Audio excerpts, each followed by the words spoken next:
Olá, na aula passada a gente viu sobre corretude de algoritmos recursivos, né? E a principal técnica para você demonstrar a corretude de algoritmos recursivos era a técnica da indução. Ah, pois bem, hoje nós vamos iniciar aqui o estudo da corretude de algoritmos iterativos, tá? E nessa corretude de algoritmos iterativos a gente também vai acabar usando indução, né? Mas a gente vai usar indução só numa parte, porque a corretude de algoritmo iterativo ela é significativamente mais complicada do que a corretude de algoritmos recursivos, tá? A gente vai ver isso daqui. É, Pessoalmente falando, eu não considero que esse tópico aí, corretude de algoritmos iterativos, é o tópico mais assim empolgante da disciplina, né? Na verdade, é pelo contrário, ele é um pouco maçante aí, né? Para não dizer outra coisa. Mas é uma coisa importante, né? A gente já falou de corretude de algoritmo, quer dizer, o mínimo que você precisaria saber, se você está fazendo análise de algoritmo, é saber se o algoritmo está correto e conseguir provar isso daí de alguma forma. Tá? A gente já discutiu a importância da demonstração de corretude, né? Da prova de corretude. Tá? E é uma coisa que é considerada importante. Tá? É, por exemplo, eu e o professor Murilo, a gente teve aí um artigo aceito em 2020, onde, assim, eu não vou dizer o carro-chefe, mas um dos principais carro-chefes lá do artigo era uma demonstração de corretude, tá? De algoritmo iterativo, igual a gente vai ver hoje aqui, tá? E basicamente o que a gente fez foi pegar, assim, usar essas técnicas que eu vou explicar hoje aqui para vocês, tá bom? Uh, então, o nosso tópico de hoje é corretude de algoritmos iterativos, tá? E assim, como eu falei, a corretude de algoritmos iterativos, né, é um pouquinho mais complicada, né? Relativamente mais complicada.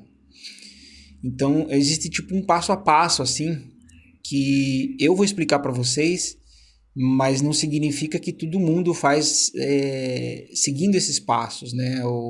A ideia de eu explicar esse passo a passo para vocês assim, facilitar, né?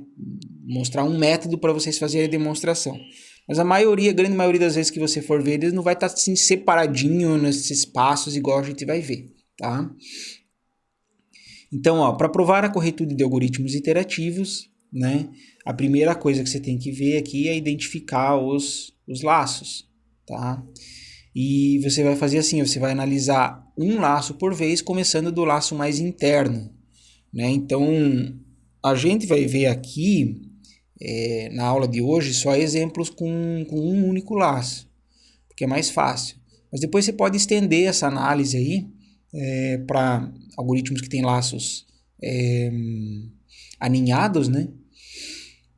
Daí a regra é que daí você aplica a nossa técnica, só que sempre começando do laço mais interno. Depois, achar as invariantes. Então, para cada laço, você vai achar o que a gente chama de invariante de laço, tá? Que permanece verdade em toda a repetição, né, em toda a repetição do laço, e que captura o progresso, tá? O progresso feito pelo laço. Então, ó, a observação aqui, achar o invariante é quase sempre a parte mais difícil. Tá? Então, o que é esse tal do invariante? A gente vai ver os exemplos ali, não se preocupem. Mas o que eu quero explicar para vocês aqui agora é assim: o invariante de laço é uma propriedade que que ela é verdadeira em todo o início do laço. Tá? Você pode ter, num mesmo algoritmo, você pode ter diversas propriedades, tá? Que são verdadeiras no início de um laço. Né? A gente vai inclusive também ver isso daí. Só que dessas várias propriedades que você tem, só algumas delas são interessantes para você mostrar que o teu algoritmo está correto. Tá? Então, assim, eu não vou comentar mais muito sobre isso, porque eu acho que é melhor a gente ver um exemplo para entender. E daí depois talvez eu volte e comente um pouquinho mais sobre Como é que a gente pode fazer para achar as invariantes? Bom, uma vez que você achou as invariantes, você tem que provar que as invariantes são verdadeiras, né? Então esse é o outro passo, provar as invariantes, provar que os invariantes de laço são verdadeiros. Porque imagine que você falou assim, olha, eu identifiquei uma propriedade aqui que acontece no início de todo o laço. Só que você ainda não provou que aquilo de fato ocorre, né, em todo o início de laço. Então você tem que provar que ela está verdadeira, que ela é verdadeira, que essa propriedade sempre vai acontecer. Tá? Depois que você fez isso, provavelmente você já passou da parte mais complicada aí da demonstração do algoritmo, da corretude de algoritmo iterativo. Daí você vai ter que fazer e caminhando já para o final, né? Então, o que a gente chama aqui de provar o término. Então, assim, você usa os invariantes de laço, que agora você já provou, já sabe que eles são verdadeiros, para provar que o algoritmo termina, tá? E, finalmente, você usa os invariantes para provar a corretude, tá? Então, usa os invariantes para provar que o algoritmo, né, que o algoritmo obtém o resultado correto. Então eu sei que está um pouco vago esse passo a passo aí, mas eu espero que a gente vai seguir eles bem à risca aqui nos exemplos que a gente vai ver na aula de hoje. Ok?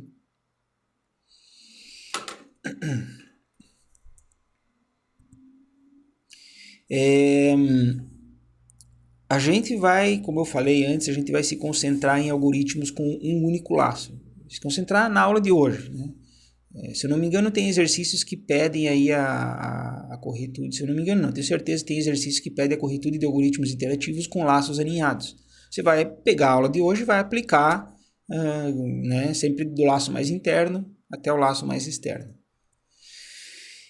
Então, para a gente é suficiente uma notação aí só de um único laço, né? Então, de uma única iteração do laço. Então, assim, ó, eu vou sempre ter assim, por exemplo, se eu tenho uma variável dentro do meu pseudocódigo, né? Por exemplo, se é uma variável x, tá?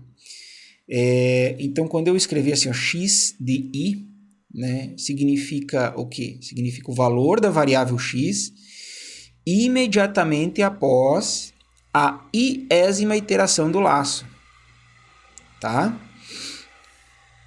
Então, se tem uma variável a, eu falar sei lá, a6, né? A6 significa o quê? Significa o valor da variável imediatamente após a sexta iteração do laço. Tá? O i igual a 0 significa imediatamente antes de entrar no laço. Tá? Então, assim, antes de entrar no laço pela primeira vez. Então, o x0 é assim, é o valor que ele tem antes de começar a executar o laço. Tá? Geralmente a gente tem um valor que a gente inicializa, né, essas variáveis. Tá? Aí, então, o x0 é o que? Antes de começar o laço, o x1 é depois que ele executou uma vez o laço, x2 depois que executou duas vezes, né, e assim por diante. Ó, o exemplo igual eu tinha dado o exemplo lá, por exemplo, x6 é o valor da variável x depois da sexta vez que o laço foi executado.